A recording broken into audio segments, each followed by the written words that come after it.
यादगार की तरफ चलिए। आज है रमीज साहब आपका अपने रूम में इंतजार कर रहे हैं। ओके, आसली कौन है वो? चैनल की 5th एनिवर्सरी के इवेंट के लिए आए हैं। क्या तुम मुझे सिर्फ एक फेवर दे रहे हो या तुम वाकई चाहते हो कि तुम्हारा इवेंट अच्छा रहे? मैं खुद को फेवर दे रहा हूँ कि ये वाकई अच्छा बने।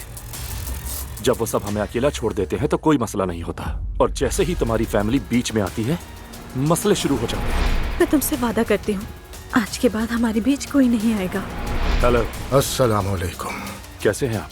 अच्छा रहने की कोशिश कर रहा हूँ। ये रोहान क्या कर रहा है? दिन भर बस चंद रिपोर्ट्स देखता है और कुछ नहीं। वहाँ जाकर बात करो और नूर को उस जॉब से निकलवा दो। अंकल, उसने झूठ बोला, ये सच ये मैं नहीं जानता, मगर मेरा सर फट रहा वो ये बात जानती है, वो तुम्हें तकलीफ देना चाहती है, इसलिए ये सब कर रही है। है। ज़ैनब साहबा कहाँ है? वो दिखाई नहीं दे रही। ज़ैनब और मेरे दरमियान सब खत्म हो गया। क्या? उनके घर शिफ्ट हो गए, अब ये तलाक कहाँ से आ गई? एहसास हो गया है कि ये रिश्ता नहीं चल सकता भाई। कोई टेंशन की बात है क्या? मैंने और ज़ैनब ने तलाक लेने का फैसला किया है। या अल्लाह। ज़ैनब बेटा, रोने की वजह बताओ।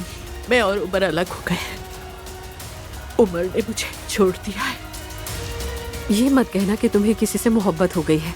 एलिफ, मैंने जो कुछ कहा है वो सच है। ये बताओ कि नाम क्या है उसका जिससे तुम्हें अचानक मोहब्बत हो गई? कैसी है, कहाँ से आई है, कौन है, कितनी लंबी है और नाम क्या है उसका?